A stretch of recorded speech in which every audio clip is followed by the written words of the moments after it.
Hello and welcome to my channel, Haylee Marie Vintage. Today I have a sewing project for you guys. We're doing something a little bit different. I am going to attempt to do some scrap busting.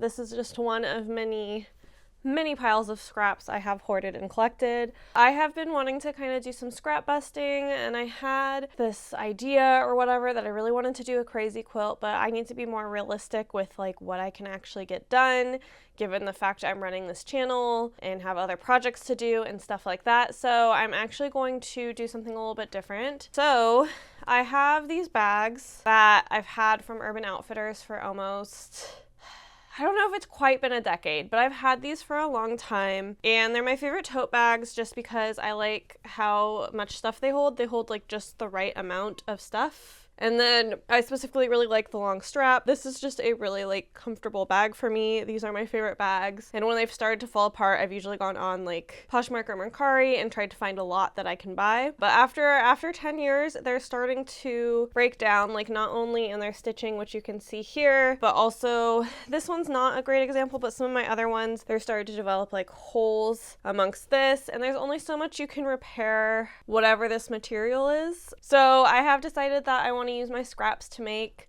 a few of these bags. I have enough stuff to make 4 bags if that's what I end up doing. However, I'm not set on 4 bags. I might only do 2 for this video and work on others as time permits. And my target is generally 4 because that's how I do my groceries. And at this point, all of these bags are becoming like breaking risk. I'll still use them, but it would be nice to have something a little bit sturdier. And I don't think I've actually ever made a bag, but given the other things I've tackled on this channel, I feel fully confident that I can do this. And I'm pretty excited to have some of these bags that I just like don't have to worry as much about breaking. I do want to note like reusable bags only work if you reuse them for a long time. I can't remember how many uses it is that they need, but they need a significant amount of uses to even be better than your paper or plastic bags environmentally. So I'm hoping both by using scraps and the fact that once I make these, I will wear these into the ground. Absolutely. So I'm hoping between those two things, I'll get enough use out of these. But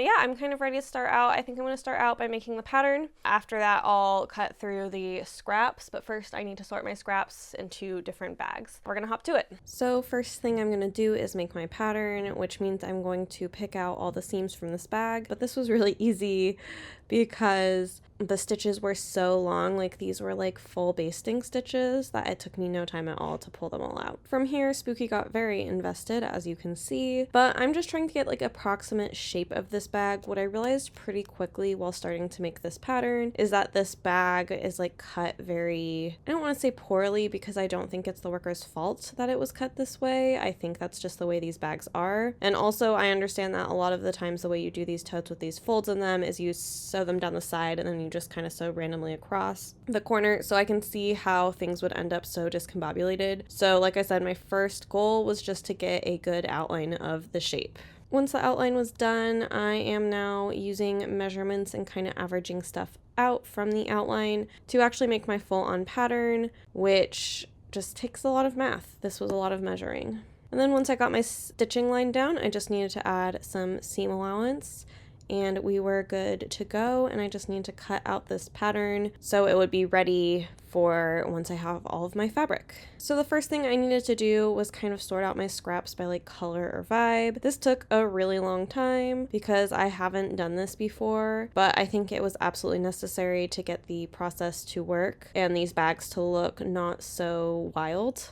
As you can see, I kind of have a few different vibes. I have my blues, my purples, pinks, blacks, and then like warmer colors. That's kind of how it all broke down. And it was the pink pile that appealed to me the most. So the first thing I'm doing is ironing out whichever scraps I decide to use. I'm just kind of cutting these down so I have a similar square inchage of fabric. But since this is all from irregular shapes, it's just kind of is what it is. This is where it continues to be interesting because I'm using a ton of different fabrics with a ton of different body properties. So in this case, this is like a rayon that's a little bit slicker. But my first thing is I'm gonna just cut these all down to 2.5 inch wide strips. And then once I have a stack of those strips, I'm going to cut them into 4.5 inch blocks. And then I have my basic like brick block that I'm going for. I decided patterning wise, I wanted these to kind of be built like a brick wall. Ultimately, my measuring was not precise. nice, but for a scrap thing like this, I don't feel like it needs to be, and one of the biggest reasons I don't quilt is because of the level of precision you need. But from there, I just continue to do it over and over again with a bunch of different scraps and colors and textures, and this did not feel great on my body. I can see why quilters really make sure they have those like cutting tables, because this was significantly longer cutting time than any clothing project I've ever done, especially with like less movement. When I'm cutting out things that are like items of clothing, I feel like I move around a lot more than I was right here. From there, I kind of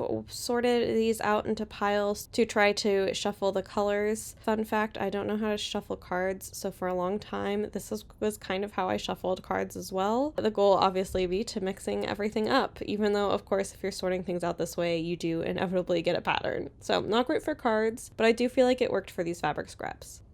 And then once that's done, I put them all into one big stack. And then from there, I am taking the like top 2 strips in my pile and sewing them together like this. I'm just trying to like not have to cut and iron as like much as possible, in a sense, as in I'm trying to keep these steps as like batched as possible. So I'm going to start by doing this first, which will result in me having a bunch of what feels like little flags on a string. And then with that done, I'm going down and I am pinning each rectangle to like the rectangle above it or below it in the like flag banner order, and then I'm going to sew all of these again. I don't know if this is even really the right way to do this, but I was just trying to do things without getting up and down as much as possible and hopefully save a little bit of my back by doing it this way. And like I said, I'm again sewing them together like kind of one after the other. So I kind of have like this weird long fabric roll that I'm then going to have to cut apart, which is what I'm doing here. I'm just cutting every single like little thread in between the flags. So I end up with one really long strip. I don't know if this was the best way to go because I did find that this strip ended up pretty rolled up or tangled, but I do think it was like a way to kind of batch this. And like I said, I have no experience really quilting, so this just kind of like worked the way it worked. And then I'm running this through the iron. I'm just basically started at the beginning of the strip, started ironing, and I'm just ironing down. I'm trying to iron all of the seams in the same direction. I feel like pressing open seams for this would take so long and be very inefficient. And then once that is all ironed, I am cutting strips that are approximately the same length, but keeping in mind the fact that I'm going to be kind of staggering them. I don't know if this worked the best. I definitely ended up doing this later afterwards, because in this case I was cutting in the middle of each square, which then led to a lot of aligned squares that I didn't want aligned and a very jagged and inconsistent edge. I had enough wiggle room that was fine. As you can see, I'm using the pattern on the bottom to determine how wide I need each one to be, but I did not repeat it this way on the second bag. And from there, I was pinning and then sewing each strip together and then individually pressing it. Again, I get better at this later on, but this was the way I started doing it, and it did work. But like I said, because I cut down the middle of each like square, I had a lot of just like middle of the road pieces that I then had to stagger more, and like I said, I came closer on the edge, not being like long enough for the pattern. But after I had finally sewn together enough strips, I'm just putting it on the pattern and cutting on all of my seam allowance. This was pretty straightforward. I was just trying to make sure the lines were fairly parallel, and where that fold is down on the bottom, I did that actually on a seam line. I also cut out a matching pink lining from some random cotton I have in my stash that I usually reserve for like facings or linings or things like that. And this is essentially a lining, so it works. Definitely wasn't patchworking the inside too. That would be wild. From there, it was as simple as sewing down the side seams, pressing them open, and then pinning those corners together. As I was sewing, I did this also to the lining, so now I am pinning them right sides together, and then I will sew all the way around and then turn this inside out. I'm going to leave a hole big enough on one side to get the whole bag and lining through that. This was kind of a bizarre process. You can see it here. Really interesting. Not favorite. I don't really like turning things inside out like this, but I do acknowledge for a lot of linings it's the best way to go. And from there, I'm just going to make sure the lining is sitting really in the bag and you can't see it like go out to the outside. Like normally this is something if I was making a garment that I would understitch, but I didn't know how to do it for a project like this. And then I'm top stitching it really close to the edge all the way around. And then I think this is about an inch that I am stitching down around the edge again. And then I'm pinning my bag straps on. I measured, I think, 5 inches in towards the center, so that way they would be placed consistently on both sides, because I think it would be annoying if your bag handles were inconsistent. And from there, I'm sewing around the little square, kind of on the shoulder straps where that meets the fabric. I'll go around in a square, and then I'll go across on 2 diagonals to make sure it's really, really secure and will hold up to the heavy groceries that I will be putting in these bags. And then I am doing the exact same steps again for the teal bag, working a little bit smarter in some ways, but mostly just as hard. This project was pretty hard on my body. I think that's ultimately why quilting doesn't fit right for me. And also, I just don't enjoy this. This isn't as satisfying for me as when I put a garment together. However, one thing that I absolutely loved doing with this project is it was just really fun to kind of relive the memories of all these different projects these scraps had come from. Some of these projects I haven't worked on in years. Like, some of these are from my first few sewing projects, and it was just really, really fun to get to kind of revisit all those memories and think about how much I've grown. This was honestly just a really, really nice reflective space for me. So even though, like, technically this is not my favorite type of project to do, I did really enjoy kind of the memories it gave me, and I just did the blue and the pink for the sake of like the time of this video, but I can't wait to eventually use some of my other scraps and continue to like stroll down memory lane in this way. But with me wrapping up this blue bag, we are now ready for the reveal, and it is kind of a weird one because I didn't know how to model these, so enjoy.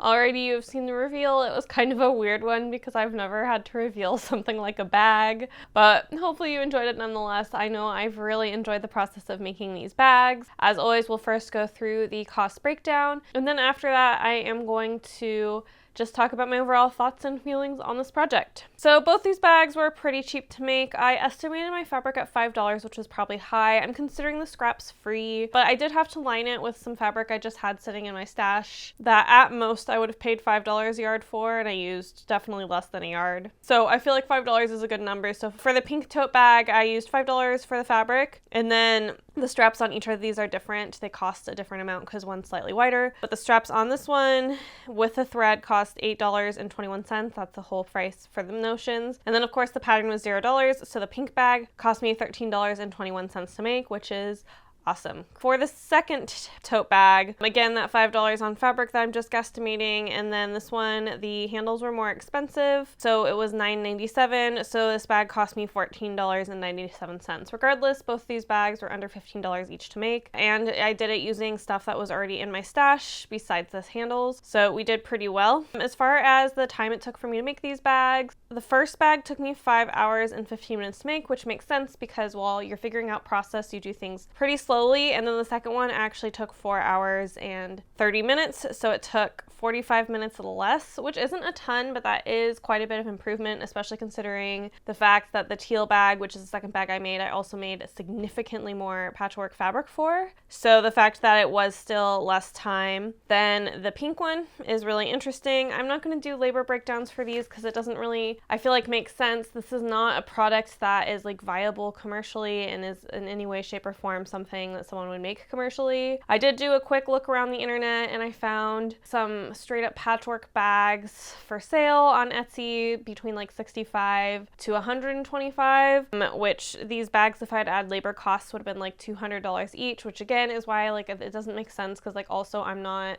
an experienced or fast quilter. Quilting is, I mean, I'm sure it's incredibly hard on everybody Marie's body, but I know a lot of quilters have a significantly better setup than I do for quilting. So there are things that are easier for them. They'll have stuff like templates and things like that. So I am like pretty okay not doing the whole labor comparison, just because like I don't feel like I know what I'm doing enough with quilting, and you very rarely see truly patchworked quilting stuff for sale because it's so expensive to make, even if you were putting it through a sweatshop, just because of the number of seams they would have to sew. It just is something that you don't see often, and if you do see for cheap, that's like not a thrift shop, I would worry quite a bit about it. So to kind of, I guess, wrap up some of this, these are the 2 bags I have. I think these turned out so cute. I've used them for my groceries. They work exactly like my other tote bags, which isn't surprising because they're the exact same pattern. These straps are maybe like 4 inches long, which I still really like for me and like the different pain things I deal with. It is easiest for me if I can get a tote bag to sit up on my shoulder and actually hit me on like the fleshiest part of my hip and bum instead of like the side at the waist, because then I start to kind of